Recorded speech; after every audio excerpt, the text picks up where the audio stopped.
Hey guys, welcome to source point. आज हम लोग डिस्कस करेंगे वीज़ा एंड की करंट अफेयर्स जो कि हमारी फरवरी मंथ की चल रही है। तो पॉलिटी एंड कॉन्स्टिट्यूशन हमारी कंप्लीट हो चुकी है। आज हम लोग यहाँ पे इंटरनेशनल रिलेशन स्टार्ट करेंगे।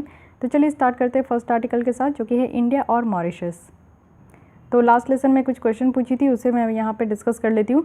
फर्स्ट आपको बताना था कि ऑनलाइन क्यूरेटेड कंटेंट होता क्या है, एंड सेकंड ये आपका प्रीवियस ईयर यूपीएससी में क्वेश्चन पूछा गया था कि जो आइडेंटिटी प्लेटफॉर्म है आधार, उसके द्वारा एक open application programming interface provide किया गया था। तो व्हाट डज इट इम्प्लाई। तो पहला कहा जा रहा है कि ये इंटीग्रेटेड हो सकता है किसी भी इलेक्ट्रॉनिक डिवाइस के साथ। सेकंड है कि ऑनलाइन ऑथेंटिकेशन जो है यहाँ पे हो सकता है, वो भी ईवीज़ को यूज़ करके, जो कि पॉसिबल है। तो ऑनलाइन ऑथेंटिकेशन के लिए भी ये पॉसिबल है। तो यहाँ पे बताना है कि दोनों स्टेटमेंट में से कौन सी करेक्ट है। तो यहाँ पे दोनों स्टेटमेंट एब्सोल्युटली करेक्ट है। इट मीन्स कि एप्लीकेशन प्रोग्रामिंग इंटरफेस है एक तरीके का, जिसमें कि आप कोई भी इलेक्ट्रॉनिक डिवाइस यूज़ कर रहे हो तो उसमें आप इसको इंटीग्रेट कर सकते हो। साथ ही ऑनलाइन ऑथेंटिकेशन भी यहाँ पे हो सकता है।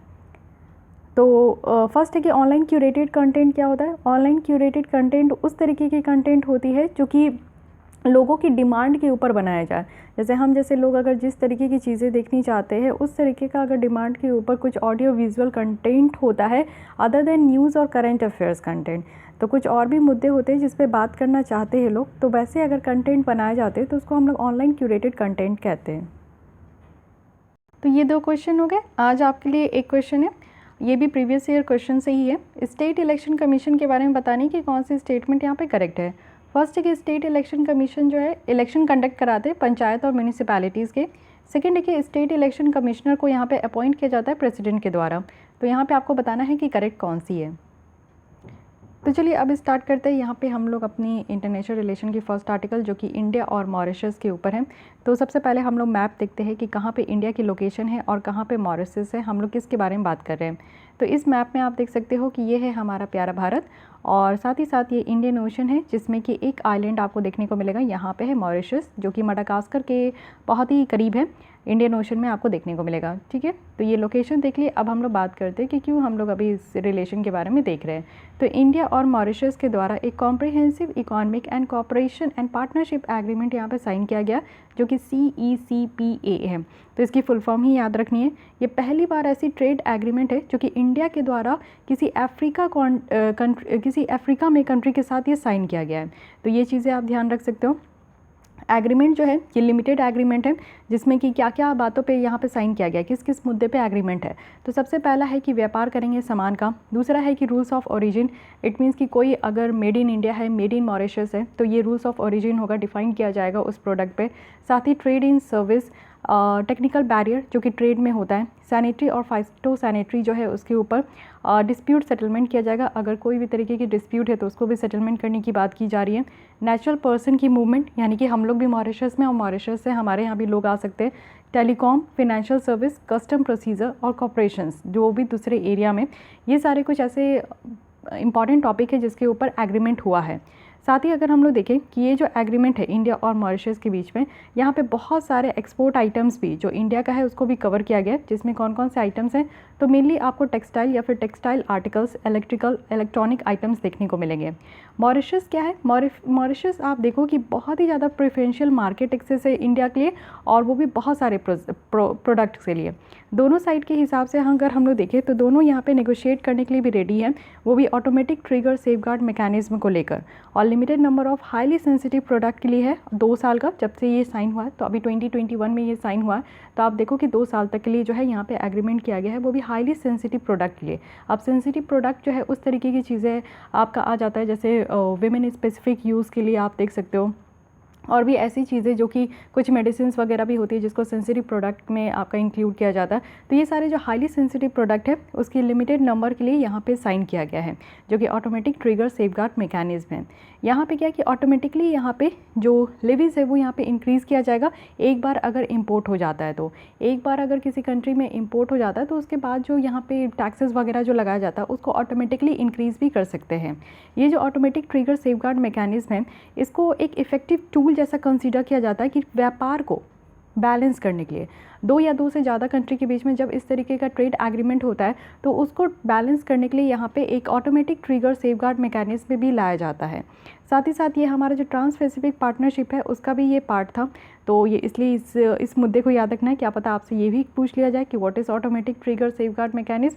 तो ये ऑटोमेटिक है कि सेफगार्ड प्रोवाइड करेंगे। जैसे हम और मॉरिशस अगर यहाँ पे व्यापार कर रहे हैं तो ऐसा नहीं है कि वो किसी भी प्रोडक्ट का जो है ना किसी भी तरीके से दाम बढ़ा दे, उसमें कस्टम ड्यूटी बढ़ा दे, means excise duty, custom duty कुछ भी उनकी तरफ से इंक्रीज़ कर दिया जाए। तो ऐसा नहीं होना चाहिए। एक सेफगार्ड प्रोवाइड करना है दोनों कंट्री को, अगर दो कंट्री आपस में व्यापार कर रहे हैं। तो इंडिया के द्वारा यहाँ पे $100 मिलियन तक का लाइन ऑफ क्रेडिट प्रोवाइड किया गया है मॉरिशस को। लाइन ऑफ क्रेडिट एक तरीके का आप समझो कि पैसे के रूप में होता है, फिनेंशियल एड ही इसको कहते हैं। बट इसका ऐसा है ना कि आपको एक पेपर दे दिया जाएगा, वो भी 100 मिलियन का, कैश नहीं दिया जाएगा, 100 मिलियन का पेपर दे दिया जाएगा। और जो मॉरिशस के लोग हैं वो मॉरिशस में ही इसको अपने बैंकों से विड्रॉ करके इतने मनी को जब उनको ज़रूरत पड़ते रहेगा उस हिसाब से मनी विड्रॉ करते करते जो है वो इसका यूज़ कर सकते हैं। तो इट मीन्स इसको कहा जाता है line of credit. It means कि यहाँ पे एक तरीके का फिनेंशियल एड दिया गया है। अब ऐसा तो है नहीं कि 100 मिलियन हाथ में दे देंगे या फिर मॉरिशस सरकार को यहाँ पे ट्रांसफ़र कर देंगे। तो एक्चुअली जो सरकार के बीच में इतना बड़ा बड़ा जो ट्रांजैक्शंस होता है वो इस तरीके से होता है, एक कंट्री से दूसरे कंट्री के बीच में लाइन ऑफ क्रेडिट दे दिया जाता है। ओके और ये जो लाइन ऑफ क्रेडिट दिया गया है ये इंडियन डिफेंस इक्विपमेंट को प्रोक्योर करने के लिए दिया गया है। तो आप लोग जानते हो कि हमारे डिफेंस बजट भी इस बार उसमें एलोकेशन ज़्यादा किया गया है और हम लोग ज़्यादा से ज़्यादा अपने डिफेंस प्रोडक्ट को बहुत ज़्यादा एक्सपोर्ट करने की कोशिश कर रहे हैं और मैक्सिमाइज़ कर रहे हैं कि हमारे यहाँ ही मैन्युफैक्चर हो। तो इसलिए हम लोग जब भी अब नए कंट्री के साथ कोई भी एग्रीमेंट कर रहे हैं तो उसमें हम लोग इस तरीके का भी एग्रीमेंट कर रहे हैं कि वो हमारे यहाँ की जो डिफेंस इक्विपमेंट है उसको भी वो प्रोक्योर करें। तो ये भी ध्यान रखना है। कुछ और बातें यहाँ पे देख लेते हैं, कुछ रिलेटेड इन्फॉर्मेशन है, जैसे कि कुछ टर्म्स हैं यहाँ पे। रूल्स ऑफ ओरिजिन, तो रूल्स ऑफ ओरिजिन जो कि मैं बता दी कि यहाँ पे कोई भी प्रोडक्ट अगर आप देखते हो तो मेड इन चाइना होता है, made in Vietnam, made in कहीं का भी जिस कंट्री से वो आया। तो एक्चुअली ये मेंशन करना है, अगर हम लोग ट्रेड कर रहे हैं सामान का तो उसमें मेंशन होना चाहिए कि ये सामान किस कंट्री से ओरिजिन हुआ है। टेक्निकल बैरियर टू ट्रेड, यानी कि इस तरीके का एग्रीमेंट का मेन एम क्या होता है कि टेक्निकल रेगुलेशंस को यहाँ पे इंश्योर करना। ऐसा नहीं है कि हमारी सामान वहाँ पहुँची और वहाँ पे उनकी जो एक क्राइटेरिया होती है ना कि कोई बाहर से अगर सामान आता है तो उसको देखा जाता है कि उस कंट्री के हिसाब से वो सारे सामान है कि नहीं, वहाँ के लोगों को यूज़ करने के लिए है कि नहीं। तो कुछ टेक्निकल इश्यूज़ भी जब आते हैं तो उस तरीके के टेक्निकल इश्यूज़ को वो वहाँ पे ख़त्म करेंगे। जो भी स्टैंडर्ड है, जो भी असेसमेंट प्रोसीजर है, वो सारी चीज़ों को ऐसा नहीं है कि वो ये बैरियर लेकर आएंगे कि नहीं यहाँ पर हम लोग जो है आपके सामान को बेटर तरीके से असेस नहीं कर रहे हैं, आपकी सामान जो है हमारे यहाँ की जो क्वालिटी है उसको उसके लेवल को टैकल नहीं कर पा रही है। तो इस तरीके की चीज़ें नहीं होनी चाहिए। इट मीन्स कि अननेसेसरी जो ऑब्स्टिकल है व्यापार में वो नहीं होना चाहिए। इसलिए जब दो कंट्री के बीच में व्यापार होता है तो वहाँ पे आपको टेक्निकल बैरियर टू ट्रेड भी एक प्रोविज़न देखने को मिलेगा। सैनिटरी और फाइटोसैनिटरी मेजर्स की अगर बात करें तो ये वो मेजर्स हैं जो कि ह्यूमन और एनिमल लाइफ को किसी भी तरीके का रिस्क अगर होता है ना, जैसे कोई भी डिजीज़ आप देखो कि फूड में अगर किसी भी फूड को कंज्यूम करने से किसी भी तरीके का अगर डिजीज़ हो रहा है या फिर उससे किसी भी तरीके का रिस्क है ह्यूमन और एनिमल लाइफ को, तो उसको यहाँ पे ये सारे मेजर्स लिए जाते हैं, सैनिटरी और फाइटोसैनिटरी। डिस्प्यूट सेटलमेंट मैकेनिज्म है, यानी कि यहाँ पे पॉजिटिव रिजोल्यूशन होगा। अगर कोई भी व्यापार से रिलेटेड कोई भी डिस्प्यूट अगर हो जाता है तो यहाँ पे दोनों कंट्रीज़ सेटलमेंट करेंगे। फाइन, तो ये सारे कुछ टर्म्स है जिसकी मीनिंग है ये आप लोग देख लिए। अब यहाँ पे आप लोग देख सकते हो मैप देख लीजिए, यहाँ पे और भी आइलैंड है उसको भी देख लीजिए। ये मालदीव्स है, ये आपका सिचलिस है, यहाँ पे चागोस आर्किपेलागो है। आर्किपेलागो कहने का मतलब है कि ग्रुप ऑफ आइलैंड होते, उसे हम लोग कहते। तो यहाँ पे ये सारे आप लोग आइलैंड देख सकते हो। नेक्स्ट हम लोग आते हैं कि कुछ अदर टाइप ऑफ एग्रीमेंट भी यहाँ पे ट्रेड एग्रीमेंट हुआ है। तो डिफरेंट कंट्रीज़ में ऑल ओवर द वर्ल्ड में क्या क्या चल रहा है तो इसको देख लेते हैं। एक तो बहुत इंपॉर्टेंट है यहाँ पे comprehensive economic partnership agreement. Actually India के द्वारा इसको साइन किया गया है। तो किस किस कंट्री के साथ साइन किया गया? सबसे पहला तो जापान है, उसके बाद श्रीलंका है, फिर साउथ कोरिया है। तो 3 कंट्री के साथ हमारा क्या है, कॉम्प्रिहेंसिव इकोनॉमिक पार्टनरशिप एग्रीमेंट है। एक्चुअली ये बायलैटरल एग्रीमेंट होता है, कहने का मतलब है कि 2 कंट्री के बीच में, जिसमें कि कवर किया जाता है कि गुड्स एंड सर्विसेज में व्यापार होगा, इन्वेस्टमेंट होगा, कंपटीशन होगी, इंटेलेक्चुअल प्रॉपर्टी राइट भी यहाँ पे प्रोवाइड किया जाएगा। इंटेलेक्चुअल प्रॉपर्टी राइट कहने का मतलब है कि ऐसे अधिकार अगर आपको दिए जाएंगे जो कि आप अपने बुद्धिमत्ता का इस्तेमाल करके कुछ प्रॉपर्टी को आप अर्जित किए हो, जैसे कुछ इनोवेट किए हैं, कुछ नया आपके दिमाग में अगर आइडिया आ रहा है और उसको आपने इम्प्लीमेंट किया है, कुछ भी नई चीज़ें अगर आप बनाए हो तो उसके लिए आपको अधिकार दिया जाएगा। इस पैक्ट में आप देखो कि यहाँ पे जो इम्पोर्ट ड्यूटीज़ हैं वो रखा जाता है कि इसको एबॉलिश कर दे, ख़त्म कर दे बहुत सारे प्रोडक्ट में, और जो एक्सेस है इंडियन प्रोफेशनल का, कॉन्ट्रैक्चुअल सर्विस सप्लायर्स का, उसको यहाँ पे बढ़ा देना चाहिए। जितने भी साइनिंग कंट्रीज़ है, जैसे इंडिया जापान के बीच में अगर कोई भी इंडियन प्रोफेशनल है तो वो आराम से जापान जा सके, उनकी एक्सेस बढ़ जाए। साथ ही जापान से अगर कोई सामान आ रहा है तो उसमें इम्पोर्ट ड्यूटीज़ नहीं लगना चाहिए, या फिर इंडिया से कोई सामान जा रहा है तो वहाँ पे इम्पोर्ट ड्यूटीज़ ना लगाए। तो इस तरीके का काम करना है। साथ ही यहाँ पे कॉम्प्रिहेंसिव इकोनॉमिक कोऑपरेशन एग्रीमेंट भी होता है। ये सेकंड तरीके की आपकी एग्रीमेंट है कि यहाँ पे कोऑपरेट करना है। पहला क्या है कि पार्टनरशिप है, यानी कि दो कंट्री के बीच में पार्टनरशिप वाली टर्म्स होती है। यहाँ पे कोऑपरेशन वाली टर्म्स है, यानी कि एक दोनों कंट्री जो है आपस में एक दूसरे को कोऑपरेट करेगी। इस तरीके के एग्रीमेंट हम लोग किस किस के साथ साइन किए, तो पहला है मलेशिया, दूसरा है सिंगापुर, थाईलैंड। तो ये 3 कंट्रीज़ याद रखना है जिनको हम लोग कोऑपरेट करेंगे, मलेशिया, सिंगापुर और थाईलैंड। और पार्टनरशिप किनके साथ है, तो जापान, श्रीलंका और साउथ कोरिया। तो यहाँ पे क्या डिफरेंस है इसमें कॉम्प्रिहेंसिव इकोनॉमिक कोऑपरेशन एग्रीमेंट में, तो एक्चुअली ये इंटीग्रेटेड पैकेज है जिसमें आपके बहुत सारी चीज़ें देखने को मिलेगी। पहले तो फ्री ट्रेड एग्रीमेंट है, दो कंट्री के बीच में यहाँ पे जो है फ्री ट्रेड होगा सामान और गुड्स का गुड्स और सर्विसेज इन्वेस्टमेंट का। साथ ही बायलैटरल एग्रीमेंट होता है इन्वेस्टमेंट प्रमोशन के लिए, जैसे कि दोनों कंट्रीज़ में इन्वेस्टमेंट को प्रमोट किया जाए, प्रोटेक्ट किया जाए, कॉपरेट किया जाए। साथ ही यहाँ पे डबल टैक्सेशन अवॉइडेंस एग्रीमेंट भी होती है। डबल टैक्सेशन क्या होता है, आप जब देखते हो कि कोई प्रोडक्ट है, जैसे कि मान लीजिए कि घी है, अगर घी को हम लोग इंडिया से ट्रांसपोर्ट कर रहे हैं, एक्सपोर्ट कर रहे हैं यहाँ पे मलेशिया में, ठीक है, तो घी अगर हम लोग मलेशिया में दे रहे तो हमारे यहाँ से जब निकलता है तो एक्सपोर्ट ड्यूटी लग जाता है, ठीक है। और मान लीजिए कि जब वो वहाँ पे जाता है मलेशिया में, तो वहाँ पे जब इंपोर्ट वो लोग करते हैं तो इंपोर्ट ड्यूटीज़ लग जाता है। तो यहाँ पे आप देखो कि घी का जो एक्चुअल प्रोडक्ट एक्चुअल MRP है ना, उससे दाम बहुत ज़्यादा बढ़ जाते हैं। तो इसीलिए जो दोनों तरीके से जो टैक्स लगते हैं, यहाँ से जा रहा है और जहाँ पर रिसीव कर रहे हैं, ये टैक्सेस नहीं लगना चाहिए। तो इसको हम लोग कहते हैं डबल टैक्सेशन अवॉइडेंस एग्रीमेंट। तो इसके अंदर ऑटोमेटिक जब हम लोग कॉपरेट करेंगे ना, तो एक दूसरे के साथ कॉपरेट करेंगे ना, तो उसमें जो डबल टैक्सेशन है ये भी अवॉइड हो जाएगा। साथ ही लिबरल एयर सर्विस एग्रीमेंट है, जैसे ओपन स्काईज़ होता है चार्टर फ्लाइट के लिए, कि आराम से आप हमारे कंट्री के ऊपर जो हमारा स्काई है उसमें से आप अपने चार्टर फ्लाइट को आराम से उड़ा सकते हो, कभी भी कोई दिक्कत नहीं है। तो ये ओपन स्काईज़ भी होता है, इसको भी ऑटोमेटिकली यहाँ पे इसको एग्रीमेंट में इंक्लूड किया गया। वर्क प्रोग्राम भी होता है कॉपरेशन का, यानी कि नंबर ऑफ़ एरिया है जहाँ पे दोनों कंट्री मिलकर काम करते हैं, कॉपरेट करते हैं। तो कॉपरेट किस किस सेक्टर में करेंगे, एजुकेशन वाले सेक्टर में, हेल्थ केयर में, मीडिया में, टूरिज्म में। तो इस तरीके से ध्यान रखना है। दोनों में मेन डिफरेंस क्या है कि पार्टनरशिप एग्रीमेंट है तो मेनली यहाँ पे पार्टनरशिप आपका कुछ ही फील्ड में होता है, जैसे goods and services, investment, competition, intellectual property right. But अगर हम लोग कॉपरेशन एग्रीमेंट देखें तो कॉपरेशन एग्रीमेंट में एक इंटीग्रेटेड पूरा फुल पैकेज होता है। फुल पैकेज में आपको गुड्स एंड सर्विसेज में ट्रेड तो देखने को मिलेगा, फ्री ट्रेड एग्रीमेंट भी है, साथ ही साथ जो डबल टैक्सेशन लगती है उसको भी अवॉइड करने की एग्रीमेंट है। और बायलैटरल ट्रेड भी यहाँ पे बायलैटरल एग्रीमेंट भी है कि इन्वेस्टमेंट को प्रमोट भी किया जाएगा एक दूसरे में, और साथ ही साथ कॉपरेट किया जाएगा। कुछ और भी फील्ड है, ओपन स्काईज़ को भी यहाँ पे यूज़ किया जाएगा। तो इस तरीके से आपका जो है इंटीग्रेटेड पैकेज को हम लोग कॉपरेशन एग्रीमेंट के तहत देखते हैं। तो ये दोनों में आई थिंक ये डिफरेंस पता चल गया, कंफ्यूज मत होइएगा अगर स्टेटमेंट बन जाए तो।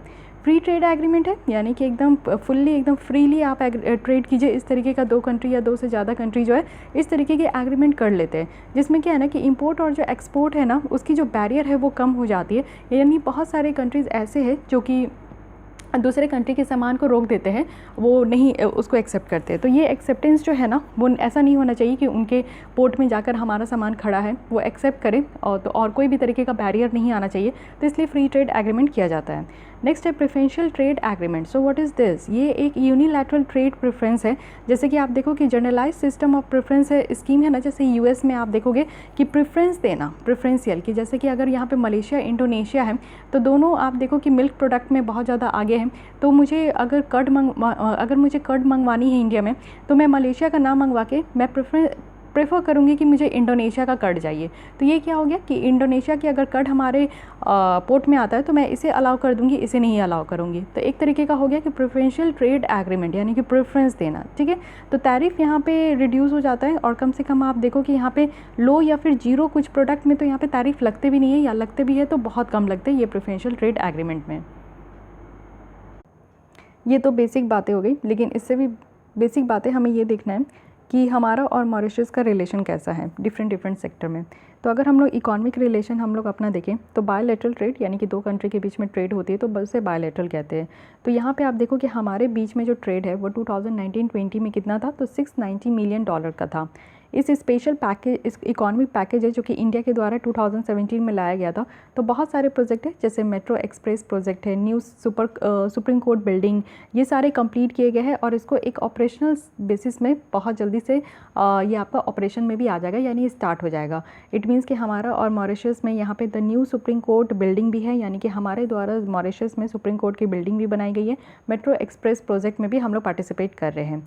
फॉरेन डायरेक्ट इन्वेस्टमेंट है, तो मॉरिशस यहाँ पे third top sources of foreign direct investment है इंडिया में, और जिसमें आप देखो कि इनके यहाँ से $US का 2.0 यानी कि 2 बिलियन तक का हमारे इंडिया में आया, यानी कि थर्ड है। सबसे पहले नंबर पे FDI में हमारे कंट्री में कौन इन्वेस्ट करते हैं, तो सिंगापुर है, और सेकंड यहाँ पे कैमन आइलैंड है। ठीक है, तो ये इकोनॉमिक रिलेशन हमारा बेटर है। सेकंड, अगर जियो स्ट्रैटेजिक इंपॉर्टेंस अगर हम लोग देखें तो इंडियन ओशन में ये आता है कंट्री। तो मॉरिशस जो है एक स्पेशल प्लेस है इंडिया की विज़न में, जो कि हमारे द्वारा आप देखे हो कि प्राइम मिनिस्टर जी के द्वारा यहाँ पे सागर लॉन्च किया गया है। सागर कहने का मतलब क्या है कि इस रीजन में जो इंडियन ओशन का रीजन है ना, इसमें सिक्योरिटी और ग्रोथ सारे रीजन का होना चाहिए। ये पूरा एरिया जो है ये आपका इंडियन ओशन है, तो इंडियन ओशन में सिक्योरिटी हो, क्योंकि आप देखते हो कि हमेशा जो है US हो गया, यहाँ पे US की एम्बेसी भी है, साथ ही साथ जो है नेवल बेस भी है, आपका चाइना का भी नेवल बेस भी है। तो इस तरीके से क्या है कि यहाँ पे सिक्योरिटी को और ज़्यादा इंप्रूव करने के लिए इंडियन ओशन रीजन में एक सागर स्कीम लाया गया था, जिसमें कहा गया था security and growth for all in the region. तो यहाँ पे एक सिक्योर रीजनल आर्किटेक्चर्स के लिए यहाँ पे लाया गया था, और इंडिया का विजन्स के लिए ये काफ़ी ज़्यादा इंपॉर्टेंट एक आप कंट्री कह सकते हो। मॉरिशस में आप देखो कि कुछ इंपॉर्टेंट यहाँ पे सी लाइंस ऑफ कम्युनिकेशंस है, जैसे कि केप रूट है। तो केप रूट यहाँ पे यूरोप को एशिया से कनेक्ट करता है, और साथ ही साथ वेस्ट एशियन है। ऑयल फील्ड आप देखते हो कि ये दोनों जगह है जो कि काफ़ी इंपॉर्टेंट है। केप रूट है, केप टाउन, यहाँ पे आप देखो कि अफ्रीका का सबसे जो लोएस्ट है वहाँ पे आपको केप टाउन देखने को मिलेगा। तो यहाँ से केप रूट है, और साथ ही साथ यहाँ पे आप देखो कि ये ऑयल का खदान है वेस्ट एशिया। तो दोनों साइड जो है ये एक अच्छा खासा एक ऐसा मिड में इसका प्लेस है, जियोग्राफिकल लोकेशन ऐसा है कि दोनों साइड जो है आराम से इनकी एक्सेस हो जाती है। डिफेंस कॉपरेशन में अगर देखें तो इंडिया के द्वारा फाइनेंस किया गया है कि ऑफशोर जो पेट्रोल वेजल्स हैं ये बैराक्यूडो बनाया जाएगा, और साथ ही साथ यहाँ पे एक डोनियर एयरक्राफ्ट भी और एडवांस लाइट हेलीकॉप्टर ड्रूप भी यहाँ पे रखा जाएगा। मॉरिशस में यहाँ पे 4 पैक्ट किया गया है इंडिया के साथ, जिसमें कि इंडिया ऑफर किया है अनकंडीशनल कॉपरेशन जो भी मैरीटाइम सिक्योरिटी वाले एरिया में होगा। तो हमारे द्वारा यहाँ पे 4 पैक्ट साइन हुए। पैक्ट कहने का मतलब की है कि एक तरीके का एग्रीमेंट ही होता है जिसमें हम साथ देने का बात करते हैं कि हाँ मॉरिशस अगर जो जो चीज़ की डिमांड करिए उसे हम लोग पूरा करेंगे। कल्चर और ह्यूमैनिटेरियन रिलेशन अगर हम लोग देखें तो गांधी जी को ट्रिब्यूट देने के लिए या फिर इंडियन फ्रीडम स्ट्रगल को ट्रिब्यूट देने के लिए हमारे यहाँ नेशनल डे ऑफ मॉरिशस भी सेलिब्रेट किया जाता है 12 मार्च को। ये डेट है जिसमें कि दांडी सॉल्ट मार्च स्टार्ट हुआ था। मॉरिशस में बात करें तो यहाँ पे वर्ल्ड हिंदी सेक्रेटेरिएट को भी होस्ट किया जाता है, जो कि एक बायलैटरल ऑर्गेनाइजेशन है। और इंडिया यहाँ पे फर्स्ट था जिनके द्वारा मेडिकल कंसाइनमेंट, हाइड्रोक्लोरोक्विन टैबलेट और वैक्सीन यहाँ पे मॉरिशस को दिया गया, वो भी कोविड-19 पैंडेमिक को डील करने के लिए। तो इसलिए ह्यूमैनिटेरियन बेसिस में आप देखो तो काफ़ी हद तक जो है हम लोग मदद करते हैं। और सबसे पहले यहीं पे हम लोग हाइड्रोक्लोरोक्विन जो टैबलेट चल रहा था कोविड के स्टार्टिंग में, तो वो भी हमारे द्वारा भेजा गया था। वैक्सीन भी आज के डेट में हम लोग यहाँ पे मॉरिशस में भेजते हैं। और कल्चर कनेक्टिविटी तो आप देख ही लिए। रीजनल कॉपरेशन की अगर बात करें तो मॉरिशस यहाँ पे इंडियन ओशन रिम एसोसिएशन, जिसमें कि टोटल 22 कंट्रीज़ हैं, इसमें ये इसके मेंबर है। और इंडियन ओशन नेवल सिम्पोजियम के भी मेंबर है, जो कि काफ़ी इंडिया के लिए इंपॉर्टेंट है, जिससे कि हम लोग एक लीडरशिप को मेंटेन कर पाएंगे इंडियन ओशन रीजन में। इंडिया के द्वारा भी यहाँ पे कंप्लीट सपोर्ट यहाँ पे दिया जाता है मॉरिशस को, जो भी ये चागोस आर्किपेलागो वाला है जो कि आपका मॉरिशस और यूके के बीच में है, तो इसके लिए भी फुल सपोर्ट इंडिया के द्वारा किया जाता है। पीपल टू पीपल अगर रिलेशन देखें तो मॉरिशस, जिसको कि हम लोग लिटिल इंडिया भी कहते हैं क्योंकि यहाँ पे 75% पॉपुलेशन हमारे इंडियन ओरिजिन के रहते हैं, तो मॉरिशस में आप देखो क्योंकि हमारा पुराना कनेक्टिविटी है ना, तो इसलिए हमारे इंडियंस वहाँ पे बहुत देखने को मिलेंगे। 75%, ये बहुत कम नहीं, बहुत ज़्यादा पॉपुलेशन होता है, तो आपको हर एक तीसरा आदमी वहाँ हिंदी बोलते हुए भी दिखेंगे, तो इसलिए उसको लिटिल इंडिया भी कहते हैं। मॉरिशस में आप देखो कि लार्ज नंबर ऑफ पीपल है इंडियन ओरिजिन के, जो कि यहाँ पे इंडियन वर्कर्स हैं, इंडेंजर्ड इंडियन वर्कर्स हैं, यानी कि वहाँ के लोग हैं, तो यहाँ के लोग थे तो उनके वर्कर्स वहाँ आपको देखने को मिलेगा। 19वीं सेंचुरी में, जैसे कि मैं आपको जब हिस्ट्री वाली ले रही थी क्लासेस, तो उसमें मैं बताई थी कि किस तरीके से जो ब्रिटिशर्स आए थे उनके द्वारा हमारे यहाँ के जो वर्कर्स हैं उनको वहाँ भेज दिया गया था, मॉरिशस भेजा गया था, बहुत जगह भेजा गया था काम करने के लिए, लेकिन किस तरीके से उनको फोर्स्ड लेबर बनाया गया था, बंधुआ मजदूर बनाकर भेजा गया था।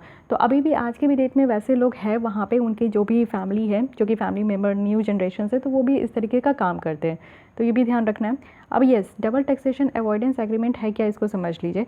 एक तरीके का ये टैक्स ट्रीटी है जो कि 2 या 2 से ज़्यादा कंट्रीज़ के बीच में लगाया जाता है सेम इनकम को 2 बार टैक्सिंग करने के लिए, इसलिए इसको डबल टैक्सेशन अवॉइडेंस एग्रीमेंट कहते हैं।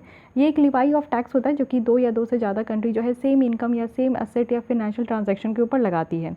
डबल टैक्सेशन अवॉइडेंस अगर एग्रीमेंट देखें तो ये एक एग्रीड रेट ऑफ टैक्स होता है, जो रिस्ट्रिक्शन होता है, जो कि किसी भी स्पेसिफाइड टाइप ऑफ इनकम यानी कि कंट्री में जो अराइज हो रहा है ना, उसके ऊपर ये टैक्स लगाया जाता है। जब ए टैक्स पेयर जब एक कंट्री में रिसाइड कर रहे हैं और वो अर्न कर रहे हैं इनकम इन अनदर कंट्री, तो उनको यहाँ पे जो है DTAA के अंदर वो कवर्ड किया जाता है। तो मैं जो अभी आपको एग्जांपल दी थी कि जैसे मैं हमारा एक घी गया, तो हमारे यहाँ से जो एक्सपोर्ट ड्यूटी लगाया गया और वहाँ से इंपोर्ट ड्यूटी लगाया गया, तो वो जस्ट एक एग्जांपल है कि कैसे 2 ड्यूटीज़ लगते हैं किसी एक प्रोडक्ट में। लेकिन डबल टैक्सेशन कहने का मतलब है कि जैसे कोई टैक्स पेयर है, अगर इंडिया में रह रहे हैं और वो टैक्स स्लैब के अंदर आते हैं, तो यहाँ पे वो जब इंडिया में रह रहे हैं और वो टैक्स स्लैब के अंदर आ रहे हैं और साथ ही साथ वो अर्न कहाँ करें, तो दूसरे कंट्री में अर्न करें और वहाँ के भी टैक्स स्लैब में आ रहे हैं, तो उनको दोनों जगह पर टैक्स देने की ज़रूरत नहीं है, किसी एक ही जगह पर वो टैक्स देंगे। तो इसलिए इस चीज़ को कहा गया। तो इसलिए भी ये बहुत सारे कंट्रीज़ के साथ साइन किया जाता है, जैसे कि हमारे इंडियंस बहुत सारे कंट्रीज़ में फैले हुए हैं, तो उनको टैक्स पेयर भी होते हैं वो, तो हमारे इंडिया में रहते हुए भी वो अगर दूसरे कंट्री से अर्न करते हैं तो उनको काफ़ी प्रॉब्लम होता है, दोनों तरीके से दोनों जगह पे उनको टैक्स फिलअप करना पड़ता है। तो इसलिए इस तरीके के एग्रीमेंट हमारी कंट्री करती है। अब इंडिया के लिए चैलेंजेस क्या है इंडिया और मॉरिशस रिलेशन में, तो सबसे पहला आपको पता है कि चाइना फैक्टर है, एक चाइना कार्ड है जो कि खेला जाता है। तो चाइना जैसे अपनी प्रेजेंस और इन्फ्लुएंस इंडियन ओशन रीजन में बढ़ाते जा रहे हैं, वो भी बेल्ट एंड रोड इनिशिएटिव। उनका एक यहाँ पे चाइना का एक इनिशिएटिव है जो कि बेल्ट और रोड के हिसाब से एक पूरा रोड है जो कि आपका सी एरिया से जाएगा और एक बेल्ट है जो कि लैंड मास से जाएगा और पूरे वर्ल्ड को कनेक्ट करना है। तो इससे में इसके कारण जो है पूरी उसकी जो इन्फ्लुएंस बढ़ते जा रही है, कहीं ना कहीं हमारी और मॉरिशस के बीच में जो रिलेशन है वो डगमगा रहा है। और सेकंड है कि डबल टैक्सेशन अवॉइडेंस एग्रीमेंट भी है, क्योंकि हम लोग मॉरिशस के साथ इसको किए हैं, तो फॉरेन इन्वेस्टर्स जो है काफ़ी इसको यूज़ करते हैं, जिससे कि कंपनीज़ जो मॉरिशस में है तो वो यहाँ पे कंडक्ट करते हैं और फिर राउंड अप उनका जो राउंड ट्रिप होता है इन्वेस्टमेंट का इंडिया में, वो भी मॉरिशस के ही थ्रू होता है। तो कई बार आप देखो कि जो फॉरेन इन्वेस्टर्स होते हैं ना, वो इसका कहीं ना कहीं गलत फ़ायदा भी उठा लेते हैं इस तरीके से, तो ये एक इशू होता है हमारे बीच।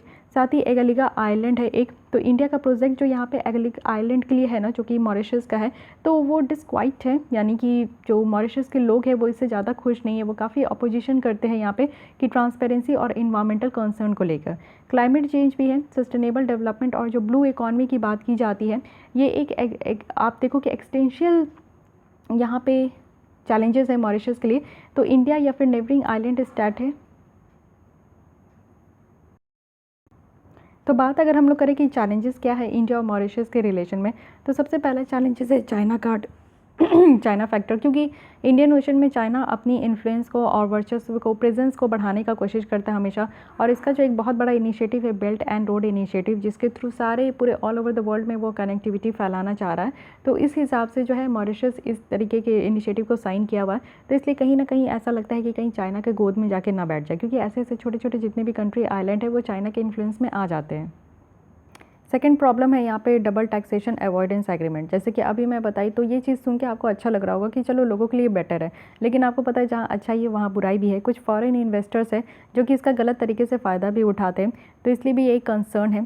साथ ही एक एग्लिक आइलैंड है, तो इंडिया की जो प्रोजेक्ट है एग्लिक आइलैंड को लेकर मॉरिशस में, तो इससे काफ़ी लोग जो मॉरिशस के हैं ना वो इस तरीके के प्रोजेक्ट को अपोज करते हैं, क्योंकि ट्रांसपेरेंसी को भी लेकर, और सेकंड थिंग है इन्वायरमेंटल कंसर्न को लेकर।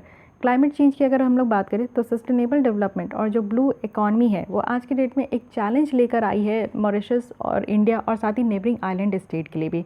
तो कुछ ऐसे पॉइंट है, बहुत मेजर तो नहीं है, लेकिन छोटे छोटे पॉइंट है जो कि एक चैलेंज है हमारे यहाँ। साथ ही आप देखो कि यहाँ पे एक स्मॉल आइलैंड डेवलपिंग स्टेट्स भी हैं, ये इसको सिड्स कहते हैं, स्मॉल आइलैंड डेवलपिंग स्टेट्स। इसको एक रिकॉग्नाइज़ किया गया है कि छोटे छोटे जो कंट्री है वो डेवलपिंग मोड में है, तो वो काफ़ी स्पेसिफिक चीज़ें फेस करते हैं, जैसे सोशल, इकोनॉमिक और इन्वायरमेंटल वल्नरेबिलिटीज़ जो फेस कर रहे हैं, और वो भी United nation conference on environment and development के हिसाब से। तो उनको यहाँ पे जो है अर्थ समिट भी कहा जाता है, यानी कि अर्थ समिट भी होता है इनके बीच में। और ये कहाँ है, तो रियो डी